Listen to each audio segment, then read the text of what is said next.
What's going on? Charles Bodenstedt here. Today we're going to be talking. First, actually, we got to welcome all the new subscribers that watch the gallon of water a day for 30 days video. Welcome to the channel. Self-development. Leave your comments below. Keep it positive. And you guys are the ones that move the channel along, so all of your comments are amazing. On to the video. So I was at church yesterday. No, it's not going to be a religious video. Don't worry about it. And the priest was talking about during his sermon or homily, one of those, and he was talking about possessions and wealth and everything like that, which I completely disagree with in the Bible until yesterday. Everyone says money's the root of all evil, and they love talking about that, and I'm like, what are you talking about? Like, the money is not the root of all evil. It's the person that has the money is the root of all evil. Yes, people do evil things with money, but they would do it even without money. They would still be the same person. There's some amazing people that have money. You already know my thoughts on, people that have money and wealth and everything else. It's the person that possesses it. It's the same thing with, a weapon. A weapon could be used for protection. It could be used for destruction. It's the person that holds the weapon. So this is what the priest said, which was unbelievable, because he was going into wealth, and they have another one, which is it's easier for someone to pass through the eye of a needle than to get into heaven, or whatever that goes. I know someone's going to correct me below, but what the priest said, he said, it's okay to possess or to own possessions, but if possessions own you, that's bad. It's okay to own possessions, but if the possessions own you, that's bad. And I got to thinking, I didn't hear anything he said after that. I'm like, that's everything. That's literally happiness. If you want to boil it down, it's happiness. There's so many things running through my mind. Number one is, we want to actually say that happiness is on the external, that, a house or something will actually make us happy. That's not it. It's we and like I said before, is who you are. It's what you possess. So someone could have a weapon. It could be used for protection, or it could be used for destruction. You can have money and you could use it for good and helping other people, or you could use it for bad and corruption. It's who possesses it. And he took it a step further, which is, if it possesses you, if the money possesses you, if the weapon possesses you, you could even go further on anything. Relationships, happiness, joy, your job. If your identity is tied into being a sports figure and you get hurt and you're no longer a sports figure, you were possessed by that. Not in a possessed kind of way, but like possessed in that controlled you, that controlled your identity, that controlled your life, that controlled who you were. One of the best people that I bring up is Arnold Schwarzenegger. He was not possessed. He was not controlled by any of his identities. He went from being the top movie producer, the top paid actor, or he won Mr. Olympia. By the way, read his story. It's unbelievable. He was in a military camp, was snuck out and was working out, won Mr. Olympia, moved to the United States, became the top Olympian, then became governor of California and married a Kennedy. Are you kidding me? And his last name is Schwarzenegger. And he barely speaks proper, amazing English. So you tell me about, and in other words, he wasn't tied to being a childhood star. You see these childhood stars and they're like, well, I'm known for this when I was 10 to 15 years old. And now they're tied to that. They're tied to that identity. Someone that has money.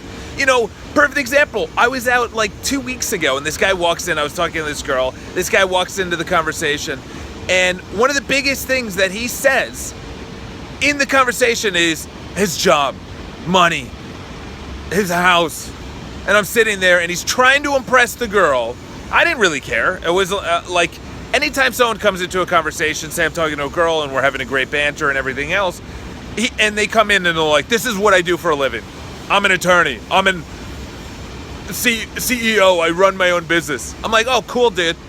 Cool. If they lead with that, that means their identity's tied to that. They are possessed. They are controlled by that. What if something happens to the company They get depressed, not because the company failed, but because they were tied to that identity. And with things, that's what the priest was talking about, with things like a car, a house, money, a relationship. If the possession that you have owns you, your iPhone, this is where habits come in. They say if someone says if you're addicted to something, alcohol, reality TV, money, a relationship, or someone, if you can't go a week without that thing, you are addicted. Like I said, reality TV, social media, your cell phone. I went a week and a half without my cell phone when I was in Fiji. Did I miss it? The thing was, I was training my brain that if anything happened to my cell phone, that I'll be okay. That's really what you're trying to do. You're trying to be okay that if you lose, because I just made a video, everything is fleeting. Nothing is permanent. Everything is changing. As much as you want to hold on to the present, you can't. It's impossible. It's evolving. Your body, though you can't see it, your body is evolving. It's not only is it aging, which is just a mental thing. Yes, you're aging, but we put a name to your body changing. Treat your body amazing. It's the temple that brings you through this thing that we call life. So if I don't even know where I was going with that. I just got so sidetracked with that. But when I left church yesterday, I had a whole new, that's the thing, is that if you try and hold it, the more you try and hold on to something, the more it's going to want to release. Relationships. Think of someone that you were obsessed with, you loved, you couldn't even get away from, and then all of a sudden they broke up with you. Or they started, if you're a parent and you have kids and you're like, go to school, do this, study, get good grades, the more they're going to resist it. That's what I did. So the more you try and hold on to things, the more you want to possess things and control it, and the more controls you. All those parents, I was in Atlantic City, and all these parents were walking around with t-shirts of their daughter that were in like Miss Teen USA or whatever, and they're vicariously living their dream that they couldn't have, potentially. I don't know, I'm completely judging the situation, but how many parents are trying to live vicariously through their kids, trying to be cool, trying to make the sports team, trying to be smart, trying to have wealth, trying to have love, trying to have something, and the kid finally says no, and they run away. You know, I'm reading about Frank Abagnale Jr., which is in the book Catch Me If You Can, and it was obviously made into a movie. I don't know if it was by Scorsese, but Leonardo DiCaprio was in it, Tom Hanks, unbelievable movie. The book is phenomenal. And it's obviously about a guy who just put on all these different identities and personas, and he swindled millions of dollars out of people before the age of 21. It's a miraculous story, and he turned himself around and blah, blah, blah. But really, within the book, it's amazing how he could sway people with confidence, but the reason that leadership is fleeting as well. I own a real estate company. The more I try and tell people what to do, the more I try and tell my clients what to do, the more they don't want to do it. The more you try and hold on to goods and possessions that you have, the more possessions that you have and you tie your identity around, the more you're going to be possessed by it. So I'm going to end on it, how I began. If possessions own you, that's not good. That's not good. And by possessions, I mean reality TV. That means news, politics. That's a relationship. I was in relationships where I was extremely needy. And of course the girl did what? Broke up with me. She's like, no, you can't be needy. What you have to do is be free from the outcome of the relationship, because you can't control them. You can't control if reality TV, if a relationship that you're in leaves you.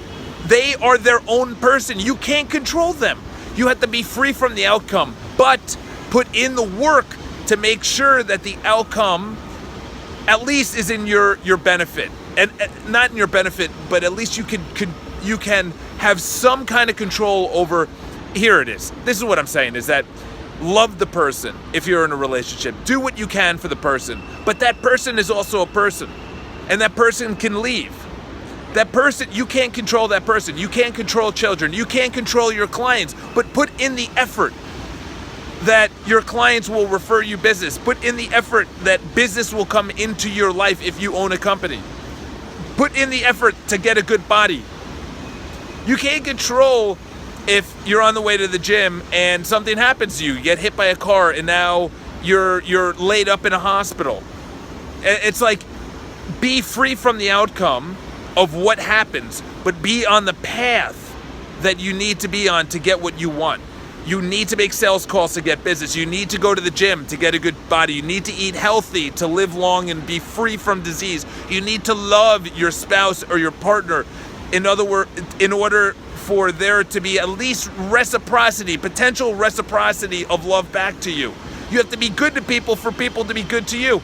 If it's a bad person, you can't control what happens. It's really what it comes down to, is that if you are possessed by if you're owned by your relationship, by what your partner says, by what your boss says, and then your boss comes in the next day and they say, you're fired, bye-bye, new job, and your identity was tied to it, you were possessed, you're owned by it. So don't be owned by it.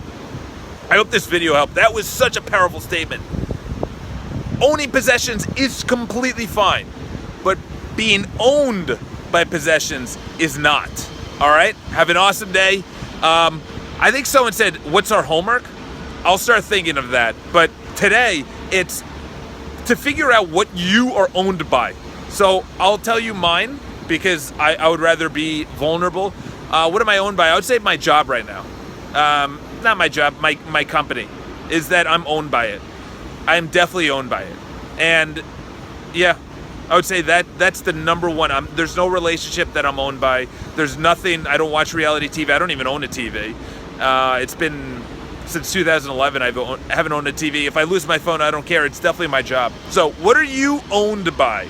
And I thought about it. If the company fails, then yeah, it would be tough. But it's something to work on. All right, have an awesome day. Subscribe to the video. Leave your comments below. What are you guys owned by? And maybe we can help. And obviously, social media things are below. Have an awesome day.